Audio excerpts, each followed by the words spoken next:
सत श्री अकाल नमस्कार तुसीं देख रहे हो साझा टीवी मैं हाँ तुहाडे नाल अर्शदीप। तुहानूं पता है कि चाहे पैंडेमिक चल रहा है पर इलैक्शन का माहौल हर पासे है। BC दे विच इलैक्शन होके हटियां ने, कैनेडा दे विच होर हिस्सियां दे विच चाहे वो फैडरल लैवल दीयां इलैक्शन सी चाहे वो प्रोविंशियल लैवल दीयां इलैक्शन सी असीं नतीजे देख लए हैगे ने। नाल हुण इंडिया दे विच भी इलैक्शन हैगे ने, न्यूजीलैंड दे विच असीं देखिआ इलैक्शन हो रहे ने, पर सब तो वध नज़रां जिहदे ते टिकीआं होईआं ने ओह ने अमेरिका दे विच राष्ट्रपति चोणां। 3 तरीक नूं इलैक्शन ने, बहुत थोड़े दिन रह गए ने। गर्मा गर्मी असीं देख चुके हैं, इलैक्शन दे विच डिबेट्स होईआं ने, रैलियां हो रहीआं ने, चाहे पैंडेमिक दे विच रह रहे हैं, एक दूजे दे उत्ते नज्जी निशाने दोनों उम्मीदवारों के वल्लों लगाए जा रहे हैगे ने। हुण ये देखना बनता है कि अमेरिका दे विच की कुछ होना है, क्योंकि इस विच सिर्फ राष्ट्रपति नहीं चुनिया जाना, इस विच अमेरिकी कांग्रेस के मैंबर, मेयर्स ते होर बहुत सारे लोग जिहड़े चुने जाने हैगे ने। किस तरह राष्ट्रपति चोणां हुंदियां ने, किस तरह नतीजे आउंदे ने, हिस्टरी की रही है, ट्रेंड की चल रहा है, आने वाले समय दे विच की ट्रंप बने रहणगे राष्ट्रपति, की जो बाइडन आउणगे, वो तो आने वाला समा दसेगा। पर हिस्टरी के बारे जानने के लिए अज मेरे नाल स्टूडियो दे विच एक गेस्ट ने। तुसी बाखूबी जानते हो, MP रह चुके हैं, कंजरवेटिव पार्टी के वलों रह चुके हैं, उन्होंने वाइफ MP रह चुकी है, उन्होंने बहुत ज़्यादा कह सकते हैं हिस्टरी के उत्ते पकड़ हैगी है, उन्होंने पॉलिटिक्स के उत्ते पकड़ हैगी है, बहुत ही सूझवान ने। तो उन्होंने नाल गलबात करते हैं, तो मेरे नाल ने मिस्टर गुरमंत गरेवाल। आओ स्वागत कर लेंगे हैं, तो उन्होंने नाल गलबात करते हैं। मिस्टर गरेवाल स्वागत है जी। थैंक यू जी, सत श्री अकाल। टाइम टू टाइम तुसीं आउंदे रहंदे हो, साडे नाल इन्फॉर्मेशन साझी करदे हो, चाहे वो BC दे इलैक्शन सी, चाहे साडे वो म्यूनसिपल इलैक्शन सी, चाहे वो फैडरल इलैक्शन सी, ते तुसीं अपनी जो है जो पकड़ है तुहाडी नॉलेज हैगी है, तुसीं साझी करते रहंदे हो। हुण अमेरिका दे विच राष्ट्रपति दीयां इलैक्शन हैगीआं ने, सब तो पहलां ये दसो कि किस तरह लग रहा तुहानूं कि की होण वाला आउण वाले समय दे विच? देखो, इलैक्शंस डेमोक्रेसी का एक इंटैगरल पार्ट है। पेंडेमिक के दौरान 60 कंट्रियां ने इलैक्शनां जिहड़ियां सी ओह पोस्टपोन करतीआं, ਤੇ ਤਕਰੀਬਨ 2 ਡਜ਼ਨ ਕੰਟਰੀ ਦੇ ਵਿੱਚ ਇਲੈਕਸ਼ਨ ਹੋਈਆਂ ਵੀ ਨੇ। ਬਿਲਕੁਲ, ਉਹਨਾਂ ਦੇ ਵਿੱਚੋਂ ਜਿਹੜੀਆਂ successful election south Korea, New Zealand ਬੜੀਆਂ ਸਕਸੈਸਫੁਲ ਇਲੈਕਸ਼ਨਸ ਹੋਈਆਂ ਨੇ। ਉਹਨਾਂ ਦਾ ਪੈਂਡੈਮਿਕ ਦੇ ਉੱਤੇ ਉਹਨਾਂ ਉੱਤੇ ਕੋਈ ਬਹੁਤਾ ਪ੍ਰਭਾਵ ਨਹੀਂ ਪਿਆ। ਅਮਰੀਕਾ ਦੀ ਇਲੈਕਸ਼ਨ ਦੇ ਨਾਲ ਜਿਹੜੀਆਂ ਰੈਲੀਜ਼ ਨੇ, ਇਹਨਾਂ ਦਾ ਪੈਂਡੈਮਿਕ ਦੇ ਨਾਲ ਡਾਇਰੈਕਟਲੀ ਰਿਲੇਸ਼ਨਸ਼ਿਪ ਰਿਹਾ। ਤੇ ਪਰ ਦੂਸਰੇ ਪਾਸੇ ਜਿਹੜਾ ਇਲੈਕਸ਼ਨ ਦੀ ਪ੍ਰੋਸੈਸ ਹੈ ਜਾਂ ਪੋਲਸ ਆ ਰਹੇ ਨੇ, ਆਪਾਂ ਪ੍ਰੋਸੈਸ ਬਾਰੇ ਵੀ ਗੱਲ ਕਰਾਂਗੇ। ਤੇ ਜਿਹੜੇ ਪੋਲਸ ਨੇ ਉਹ ਇਸ ਵੇਲੇ ਜਿਹੜੇ ਨੇ, ਰਾਤ ਜਿਹੜੇ ਪੋਲ ਸੀਗੇ ਉਹ 52% ਜੋ ਬਾਈਡਨ ਉਹਨਾਂ ਦੇ ਲਈ ਤੇ 43% ਡੋਨਲਡ ਟਰੰਪ ਦੇ ਲਈ। ਇਸ ਤਰ੍ਹਾਂ ਦੇ ਪੋਲ ਨੈਸ਼ਨਲੀ ਇੰਡੀਕੇਟ ਹੋਏ ਨੇ। ਪਰ ਪੋਲਸ ਦੀ ਜਿਹੜੀ ਵੇਰੀਏਸ਼ਨ ਹੈ, ਉਹ ਪੋਲ ਕਿਹਨੇ ਕਰਾਇਆ, ਕਦੋਂ ਕਰਵਾਇਆ ਤੇ ਕੀ ਟਰਮਸ ਨੇ ਉਹਨਾਂ ਦੀਆਂ, ਕਿੱਦਾਂ ਦੇ ਕੁਐਸਚਨ ਨੇ, ਕੀ ਸੈਂਪਲ ਸਾਈਜ਼, ਉਹਨਾਂ 'ਤੇ ਡਿਪੈਂਡ ਕਰਦਾ। ਤੇ ਓਵਰਆਲ ਜਿਹੜੇ ਮੋਸਟ ਪੋਲਸ ਨੇ ਉਹ ਕੰਸਿਸਟੈਂਟ ਰਹੇ ਨੇ। ਤੇ ਜਿਹੜਾ ਮਾਰਜਨ ਹੈ ਪਹਿਲਾਂ ਥੋੜਾ ਨੈਰੋ ਡਾਊਨ ਹੋਇਆ, ਫਿਰ ਥੋੜਾ ਵੱਧ ਗਿਆ। ਅਸੀਂ ਪੋਲਸ ਦੀ ਹਮੇਸ਼ਾ ਗੱਲ ਕਰਦੇ ਰਹਿੰਦੇ ਹੈਗੇ ਆ, ਕਈ ਵਾਰ ਪੋਲਸ ਇਦਾਂ ਹੁੰਦੇ ਆ ਕਿ ਬਿਲਕੁਲ ਆਪੋਜ਼ਿਟ ਆ ਜਾਂਦੇ ਹੈਗੇ ਆ, ਜਿਹੜੇ ਰਿਜ਼ਲਟ ਆਉਂਦੇ ਆ ਤੇ ਪੋਲਸ ਕੁਝ ਹੋਰ ਹੀ ਕਹਿੰਦੇ ਹੁੰਦੇ ਆ। ਤੇ ਕਈ ਵਾਰ ਹੁਣ ਅਸੀਂ BC ਦੀਆਂ ਇਲੈਕਸ਼ਨ ਦੇਖੀਆਂ ਨੇ, ਅਸੀਂ ਫੈਡਰਲ ਇਲੈਕਸ਼ਨ ਦੇਖੀਆਂ ਸੀ, ਉਹਦੇ ਵਿੱਚ ਜਿਹੜੀਆਂ ਪੋਲਸ ਸੀਗੇ ਉਹ ਲਗਭਗ ਉਹੀ ਆ ਰਹੇ ਸੀ। ਹੁਣ ਅਮਰੀਕਾ ਦੇ ਵਿੱਚ ਤੁਹਾਨੂੰ ਕੀ ਲੱਗਦਾ ਹੈਗਾ, ਜਿਵੇਂ ਤੁਸੀਂ ਦੱਸਿਆ ਕਿ ਇਹ ਡਿਪੈਂਡ ਕਰਦਾ ਕਿ ਕਿਸ ਤਰ੍ਹਾਂ ਕਰਵਾਏ ਗਏ ਹੈਗੇ ਆ ਪੋਲਸ, ਪਰ ਜਿਹੜੇ ਹੁਣ ਇਹ ਪੋਲ ਆ ਰਹੇ ਹੈਗੇ ਚਾਹੇ ਅਕ੍ਰੋਸ ਯੂਨਾਈਟਿਡ ਸਟੇਟਸ ਹੈਗੇ ਆ, ਚਾਹੇ ਉਹ ਇੱਕ ਸਟੇਟ ਦੇ ਪੋਲਸ ਹੈਗੇ ਆ ਕਿ ਕਿੱਥੋਂ ਲੀਡ ਕਰ ਰਹੇ ਹੈਗੇ ਆ, ਚਾਹੇ ਉਹ ਬਾਈਡਨ ਹੈਗੇ ਨੇ, ਚਾਹੇ ਟਰੰਪ ਹੈਗੇ ਨੇ, ਸੋ ਇਹ ਪੋਲਸ ਕਿੰਨੇ ਕੁ ਐਕੂਰੇਟ ਹੋਣ ਦੇ ਚਾਂਸਸ ਨੇ? ਦੇਖੋ, ਪੋਲਸ ਨੇ ਜਿਹੜੇ ਅਮਰੀਕਾ ਦੇ ਵਿੱਚ they are not very good indicative. ਉਹ ਇਸ ਕਰਕੇ ਕਿ ਅਮਰੀਕਾ ਦੀ ਇਲੈਕਸ਼ਨ ਜਿਹੜੀ ਪ੍ਰੋਸੈਸ ਹੈ ਉਹ ਬੜੀ ਡਿਫਰੈਂਟ ਹੈ ਦੁਨੀਆ ਦੇ ਵਿੱਚ। ਪ੍ਰੋਬੇਬਲੀ ਇੱਕ ਯੂਨੀਕ ਸਿਚੁਏਸ਼ਨ ਹੈ ਜਿਹਦੇ ਨਾਲ ਇਹ ਇਨ ਮੋਸਟ ਅਨਡੈਮੋਕ੍ਰੈਟਿਕ ਤਰੀਕੇ ਦੇ ਨਾਲ ਡੈਮੋਕ੍ਰੈਟਿਕ ਇਲੈਕਸ਼ਨ ਕਰਦੇ ਨੇ। ਤੇ ਉਹਦੇ ਕਰਕੇ ਜਿਹੜੇ ਪੋਲਸ ਨੇ ਉਹ ਇਨਸਿਗਨੀਫੀਕੈਂਟ ਹੋ ਜਾਂਦੇ ਨੇ ਟੂ ਸਮ ਐਕਸਟੈਂਟ, ਕਿਉਂਕਿ unless until the polls are, we look at the polls from every state's perspective. America ਦੇ ਵਿੱਚ ਜਿਹੜੀਆਂ ਸਟੇਟਸ ਨੇ ਉਹਨਾਂ ਦੀ ਕੰਟਰੀਬਿਊਸ਼ਨ ਹੈ ਜਾਂ ਉਹਨਾਂ ਦੀ ਪਾਰਟਿਸਿਪੇਸ਼ਨ ਹੈ ਇਲੈਕਸ਼ਨ ਦੇ ਵਿੱਚ, ਉਹ ਬੜੀ ਮਹੱਤਵਪੂਰਨ ਹੈ। ਬਹੁਤ ਸਟੇਟਸ ਤਾਂ ਇੱਦਾਂ ਦੀਆਂ ਨੇ ਜਿਹੜੀਆਂ ਜਾਂ ਡੈਮੋਕ੍ਰੈਟਸ ਨੇ ਜਾਂ ਰਿਪਬਲਿਕਨਸ ਨੇ। ਤੇ ਉਹ ਸਟੇਟਸ ਨੇ ਜਿਹੜੀਆਂ ਤਕਰੀਬਨ 40 ਦੇ ਕਰੀਬ, ਉਹਨਾਂ ਦਾ ਰਿਜ਼ਲਟ ਆ ਜਿਹੜਾ ਉਹ ਲੋਕਾਂ ਨੂੰ ਸਭ ਨੂੰ ਪਤਾ ਕਿ ਇਹ California is going to be Democrat, Washington state is going to be Democrat. ਤੇ ਇਸੇ ਤਰ੍ਹਾਂ ਹੀ ਜਾਂ ਰਿਪਬਲਿਕਨਸ ਨੇ ਕਈ ਸਟੇਟਾਂ ਕਿ ਫਲਾਨੀ ਸਟੇਟ ਹੈ ਜਿਹੜੀ ਉਹ ਰਿਪਬਲਿਕਨ ਹੋਣੀ ਹੈ। ਅੱਛਾ, ਕੁਛ ਸਟੇਟਸ ਨੇ ਜਿਹੜੀਆਂ ਬੈਟਲ ਗਰਾਊਂਡਸ ਨੇ, ਉਹ ਸਵਿੰਗ ਸਟੇਟਸ ਨੇ। ਉਹਨਾਂ ਦੇ ਵਿੱਚ ਥੋੜ੍ਹਾ ਬਹੁਤਾ ਜਿਹੜਾ ਡੋਲਣ ਦੇ ਨਾਲ ਇਲੈਕਸ਼ਨ ਦਾ ਰਿਜ਼ਲਟ ਹੈ ਜਿਹੜਾ ਬਦਲ ਜਾਂਦਾ। ਉਹਦਾ ਕਾਰਨ ਇਹ ਹੈ ਕਿ ਜਿਹੜੇ ਇਲੈਕਟੋਰਲ ਵੋਟਸ ਨੇ ਉਹ ਗਿਣੇ ਜਾਂਦੇ ਨੇ ਜੀ। ਤੇ ਆਪਾਂ ਮੇਰੇ ਖਿਆਲ ਅੱਗੇ ਜਾ ਕੇ ਇਹਦੇ 'ਚ ਵੀ ਫਰਦਰ ਡਿਸਕਸ ਕਰਦੇ ਹਾਂ ਕਿ ਇਲੈਕਟੋਰਲ ਵੋਟਸ ਕੀ ਨੇ, ਇਲੈਕਟੋਰਲ ਕਾਲਜਸ ਕੀ ਨੇ ਵਗੈਰਾ ਵਗੈਰਾ। ਸੋ ਇਸ ਕਰਕੇ ਜਿਹੜੇ ਪੋਲਸ ਨੇ they are good indicators, but they are not to be determined the outcome of the they are not meant for determining the outcome.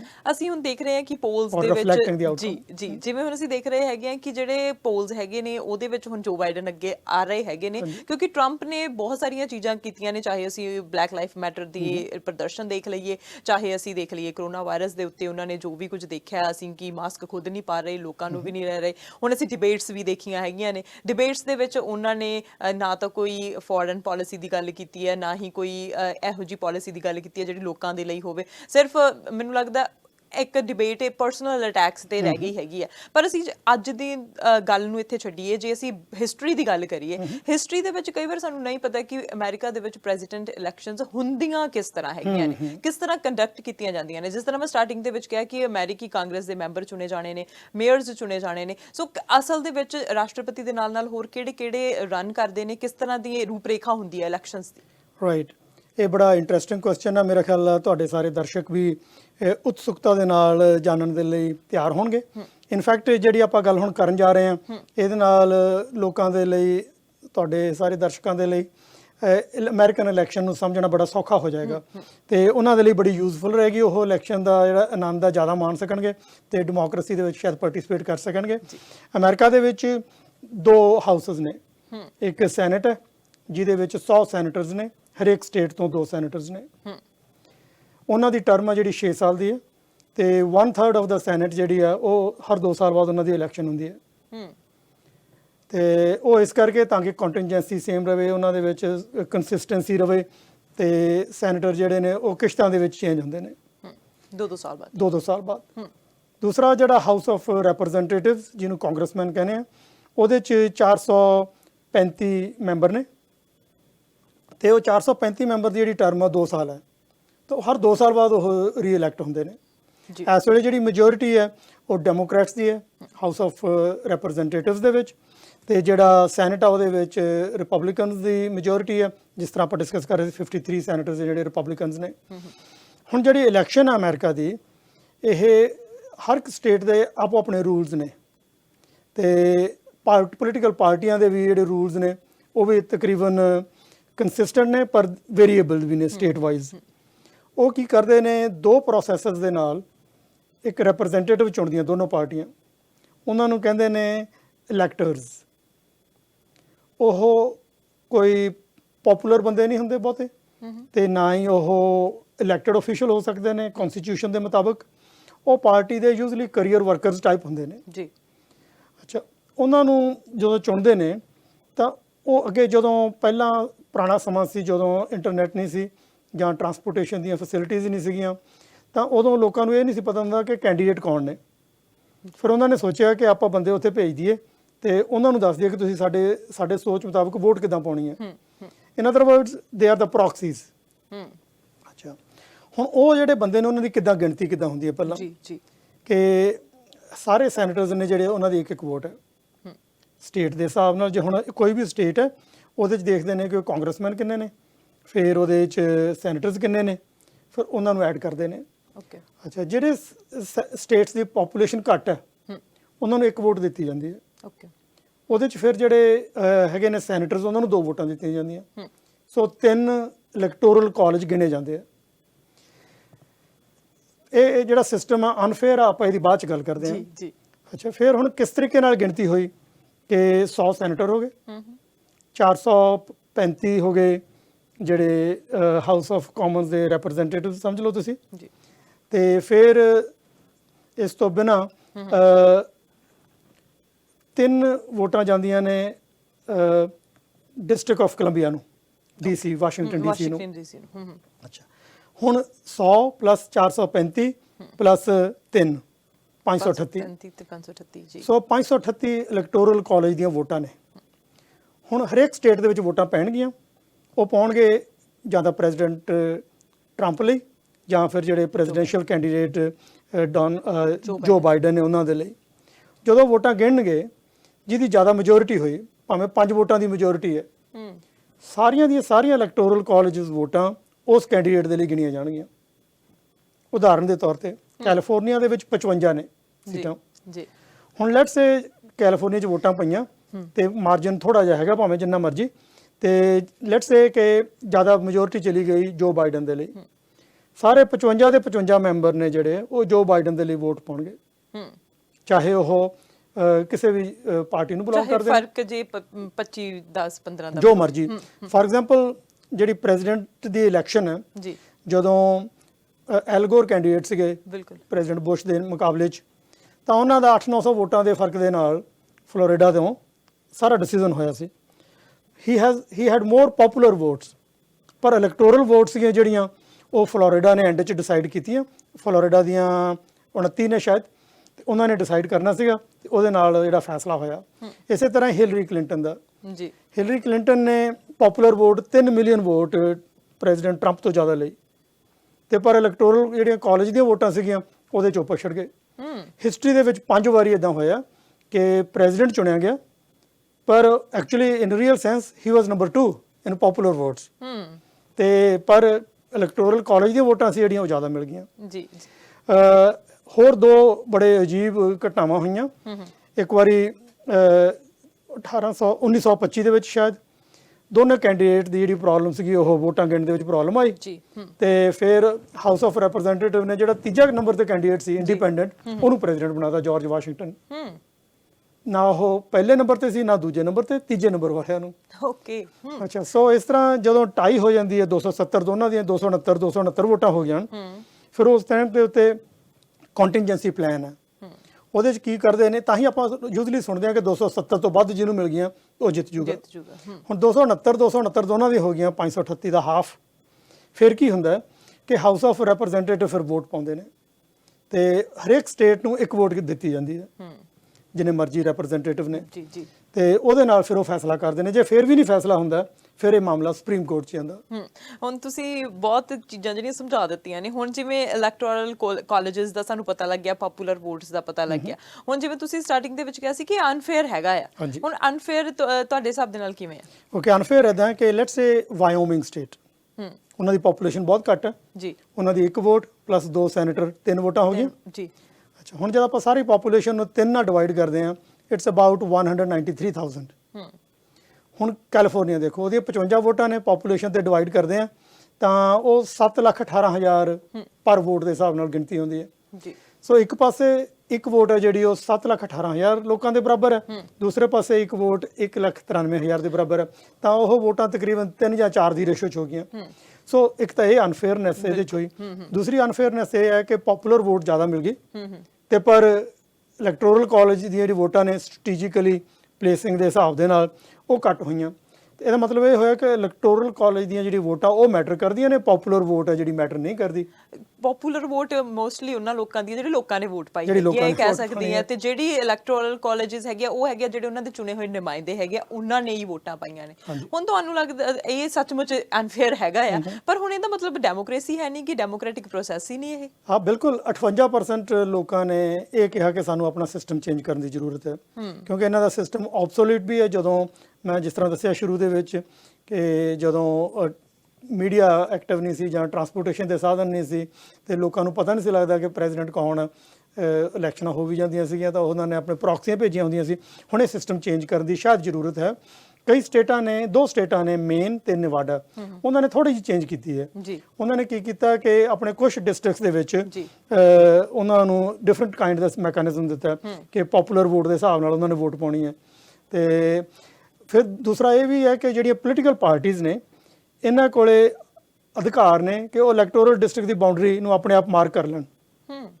ਅੱਛਾ, ਇਹਨੂੰ ਕਹਿੰਦੇ ਜੈਰੀਮੈਂਡਰਿੰਗ। ਓਕੇ, ਹੁਣ ਇਹਨਾਂ ਨੇ ਕੀ ਕੀਤਾ ਹੋਇਆ ਅਮਰੀਕਾ ਦੇ ਵਿੱਚ, ਰਿਪਬਲਿਕਨ ਸਟੇਟਾਂ ਦੇ ਵਿੱਚ ਖਾਸ ਤੌਰ ਤੇ ਉਹਨਾਂ ਨੂੰ ਐਡਵਾਂਟੇਜ ਇਸ ਚੀਜ਼ ਦੀ, ਉਹਨਾਂ ਨੇ ਜੈਰੀਮੈਂਡਰਿੰਗ ਨਾਲ ਬਲਾਕ ਨੇ ਜਿਹੜੇ ਆਪਣੇ ਇਲੈਕਟੋਰਲ ਡਿਸਟ੍ਰਿਕਟ ਉਹ ਡਿਫਰੈਂਟ ਤਰੀਕੇ ਦੀ ਬਾਉਂਡਰੀਆਂ ਬਣਾ ਲਈਆਂ ਜਿੱਥੇ ਉਹ ਪਪੂਲਰ ਨੇ, ਤਾਂ ਕਿ ਜਿਹੜਾ ਐਂਡ ਰਿਜ਼ਲਟ ਹੈ ਉਹ ਉਹਨਾਂ ਦੀ ਫੇਵਰ 'ਚ ਆਵੇ।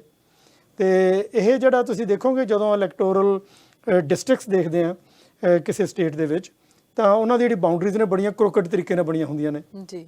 ਤੇ ਉਹ ਉਹਨਾਂ ਨੇ ਅਰਬਨ, ਰੂਰਲ, ਪੋਪੂਲੇਸ਼ਨ ਬੇਸਡ, ਕਿਉਂਕਿ ਇਸ ਵੇਲੇ 69% ਜਿਹੜੇ ਗੋਰੇ ਵਾਈਟ ਪੀਪਲ ਨੇ ਉਹ ਵੋਟਰਸ ਨੇ, ਤੇ 1996 ਦੇ ਵਿੱਚ 85% ਜਿਹੜੇ ਗੋਰੇ ਸੀਗੇ ਵਾਈਟ ਪੀਪਲ ਉਹ ਵੋਟਰ ਸੀਗੇ।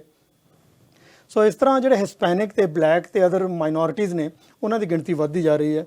ਇਸੇ ਤਰ੍ਹਾਂ ਹੀ ਫਿਰ ਆਪਣੀ ਜਿਹੜੀ ਰੀਡਿਸਟ੍ਰੀਬਿਊਸ਼ਨ ਕਰਦੇ ਨੇ ਇਲੈਕਟੋਰਲ ਡਿਸਟ੍ਰਿਕਟਸ ਦੀ ਬਾਉਂਡਰੀਜ਼ ਦੀ, ਉਹ ਵੀ ਜੈਰੀਮੈਂਡਰਿੰਗ ਕਰਦੇ ਨੇ, ਵਿਚ ਇਜ਼ ਅਗੇਨ ਅਨਫੇਅਰ।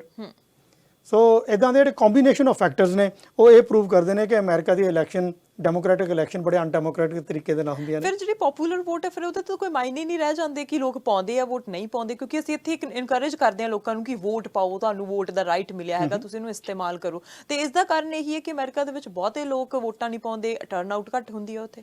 ਨਹੀਂ, ਟਰਨਓਵਰ ਅਨਫੋਰਚੂਨੇਟਲੀ ਜਾਂ ਕੋਇਨਸੀਡੈਂਟਲੀ ਕਾਫੀ ਹਾਈ ਹੈ। ਇਸ ਵਾਰ ਜਿਹੜਾ ਮੇਲ ਇਨ ਬੈਲਟਸ ਨੇ ਉਹ ਤਕਰੀਬਨ 80 ਮਿਲੀਅਨ ਵੋਟਾਂ ਹੁਣ ਤੱਕ ਅੱਜ ਤੱਕ ਪੈ ਚੁੱਕੀਆਂ ਨੇ। ਉਹਦੇ ਚੋਂ 57 ਮਿਲੀਅਨ ਵੋਟਾਂ ਨੇ ਜਿਹੜੀਆਂ ਉਹ ਮੇਲ ਇਨ ਬੈਲਟਸ ਨਾਲ ਪਈਆਂ ਨੇ, ਤੇ ਬਾਕੀ ਦੀਆਂ ਜਿਹੜੀਆਂ ਨੇ ਉਹ ਪਈਆਂ ਨੇ ਇਨ ਪਰਸਨ। ਤੇ ਜਿਹੜਾ ਰਿਟਰਨ ਹੋਈਆਂ ਨੇ ਵੋਟਾਂ, ਮੇਰੇ ਕੋਲ ਸਾਰੀ ਸਟੇਟਸ ਦਾ ਮੈਂ ਡਾਟਾ ਦੇਖਿਆ ਕਿ ਕਿੰਨੇ ਰਿਕੁਐਸਟਸ ਆਈਆਂ ਮੇਲ ਇਨ ਬੈਲਟਸ ਦੀਆਂ ਤੇ ਕਿੰਨੇ ਡਿਲੀਵਰ ਹੋ ਗਏ। ਹਾਈਐਸਟ ਹੈ 91.3%, wow, which is very high. ਤੇ 91.3% ਵੋਟਾਂ ਨੇ ਜਿਹੜੀਆਂ ਜਿਨ੍ਹਾਂ ਨੇ ਰਿਕੁਐਸਟ ਕੀਤੀ ਮੇਲ ਇਨ ਬੈਲਟ, ਉਹਨਾਂ ਨੇ ਭਰ ਕੇ ਭੇਜ ਵੀ ਦਿੱਤੇ। ਤੇ ਘੱਟ ਤੋਂ ਘੱਟ ਸੀ ਜਿਹੜਾ ਸ਼ਾਇਦ ਉਹ 29% ਹੈ ਜਾਂ ਸਮਥਿੰਗ ਲਾਈਕ ਦੈਟ। ਸੋ 29 ਜਾਂ 27 ਹੈ ਜੀ। ਤੇ ਇਸ ਤਰ੍ਹਾਂ ਜਿਹੜਾ ਟਰਨਓਵਰ ਹੈ ਕਾਫੀ ਹਾਈ ਹੈ। ਓਵਰਆਲ ਜਿਹੜਾ ਮੇਲ ਇਨ ਬੈਲਟਸ ਦਾ ਜਾਂ ਰਜਿਸਟਰਡ ਵੋਟਾਂ ਦਾ ਪੈਣ ਦੋ, ਇਸ ਵੇਲੇ 54% ਵੋਟਾਂ ਪੈ ਚੁੱਕੀਆਂ ਜੀ। ਇਜ਼ ਦੈਟ ਦ ਸੇਮ ਕਿ ਹਿਸਟਰੀ 'ਚ ਵੀ ਇਦਾਂ ਹੀ ਪੈਂਦੀਆਂ ਕਿ ਦਿਸ ਟਾਈਮ ਇਜ਼ ਡਿਫਰੈਂਟ? ਇਸ ਟਾਈਮ ਮੇਲ ਇਨ ਬੈਲਟਸ ਬਹੁਤ ਜ਼ਿਆਦਾ ਆਏ ਨੇ, ਜਿਸ ਤਰ੍ਹਾਂ ਆਪਾਂ BC ਵਿੱਚ ਵੀ ਦੇਖਿਆ। BC ਦੇ ਵਿੱਚ 7000 ਜਾਂ 7200% ਐਕਚੁਅਲੀ ਐਵਰੇਜ ਨਾਲੋਂ ਮੇਲ ਇਨ ਬੈਲਟਸ ਜ਼ਿਆਦਾ ਸੀਗੇ, 7200%। ਤੇ ਅਮਰੀਕਾ ਦੇ ਵਿੱਚ ਜਿਹੜੇ ਮੇਲ ਇਨ ਬੈਲਟਸ ਉਹ ਵੀ ਸਿਗਨੀਫਿਕੈਂਟਲੀ ਹਾਈ ਨੇ। ਕਰੋਨਾ ਕਰਕੇ ਲੋਕ ਇਸ ਸ਼ਾਇਦ ਧਾਰਨੀ ਨੇ ਇਸ ਗੱਲ ਦੇ ਕਿ ਸਾਨੂੰ ਵੋਟ ਪਾਉਣ ਨਹੀਂ ਫਿਜ਼ੀਕਲੀ ਜਾਣਾ ਚਾਹੀਦਾ, ਮੇਲ ਇਨ ਬੈਲਟਸ ਪਾਈਏ, ਤੇ ਪਰ ਉਹਨਾਂ ਦਾ ਜਿਹੜਾ ਰਿਟਰਨ ਰੇਟ ਆ ਵੈਰੀ ਹਾਈ। ਅਸੀਂ ਜਦੋਂ ਗੱਲ ਕਰਦੇ ਹਾਂ ਕਿ ਹੁਣ ਮੇਲ ਇਨ ਬੈਲਟ ਬਹੁਤ ਜ਼ਿਆਦਾ ਗਏ ਆ, ਅਸੀਂ ਇੱਥੇ ਵੀ ਦੇਖਿਆ ਕਿ ਅਜੇ ਤੱਕ ਰਿਜ਼ਲਟ ਜਿਹੜੇ ਆ ਹਜੇ ਤੱਕ ਆਏ ਨਹੀਂ, ਕਲੀਅਰ ਨਹੀਂ ਹੈਗੇ। ਚਾਹੇ ਮੈਜੋਰਿਟੀ ਕਾਊਂਟ ਕਰ ਦਿੱਤੀ ਗਈ ਹੈ, ਕਹਿ ਦਿੱਤਾ ਗਿਆ ਕਿ NDP ਨੂੰ ਮੈਜੋਰਿਟੀ ਹੈਗੀ ਹੈ, ਪਰ ਹਜੇ ਮੇਲ ਇਨ ਬੈਲਟ ਕਾਊਂਟ ਹੋ ਰਹੀਆਂ ਨੇ। ਸਾਨੂੰ ਨਵੰਬਰ ਦੇ ਵਿੱਚ, ਹਾਲਾਂਕਿ 14 ਨਵੰਬਰ ਤੱਕ ਪਤਾ ਲੱਗਣਾ ਆ ਕਿ ਕਿਹੜੀ ਪਾਰਟੀ ਨੂੰ ਕਿੰਨੀਆਂ ਵੋਟਾਂ ਪਈਆਂ ਨੇ। ਹੁਣ ਅਮਰੀਕਾ ਦੀ ਗਿਣਤੀ ਤਾਂ ਇਸ ਤੋਂ ਵੀ ਕਿਤੇ ਜ਼ਿਆਦਾ ਹੈਗੀ ਹੈ, ਕਿਤੇ ਹੀ ਜ਼ਿਆਦਾ, ਮਤਲਬ ਉਹਨੂੰ ਗਿਣਨ ਨੂੰ ਤਾਂ ਮੈਨੂੰ ਲੱਗਦਾ 2-3 ਮਹੀਨੇ ਲੱਗਣਗੇ। ਹੁਣ ਉਹ ਪ੍ਰੋਸੈਸ ਕੀ ਆ ਉਹਦੇ ਬਾਰੇ ਗੱਲ ਕਰਾਂਗੇ, ਪਰ ਬ੍ਰੇਕ ਲੈ ਲੈਂਦੇ ਆ, ਬ੍ਰੇਕ ਤੋਂ ਬਾਅਦ ਵਾਪਸ ਆਉਂਦੇ ਆ। ਬਿਲਕੁਲ, ਬਹੁਤ ਹੀ ਇੰਟਰਸਟਿੰਗ ਗੱਲਬਾਤ ਹੋ ਰਹੀ ਹੈ ਮਿਸਟਰ ਗੁਰਮੰਤ ਗਰੇਵਾਲ ਦੇ ਨਾਲ। ਇਸ ਤਰ੍ਹਾਂ ਹੀ ਗੱਲਬਾਤ ਜਾਰੀ ਰਹੇਗੀ। ਰੁਕਦੇ ਹਾਂ ਕਮਰਸ਼ੀਅਲ ਬ੍ਰੇਕ ਦੇ ਲਈ।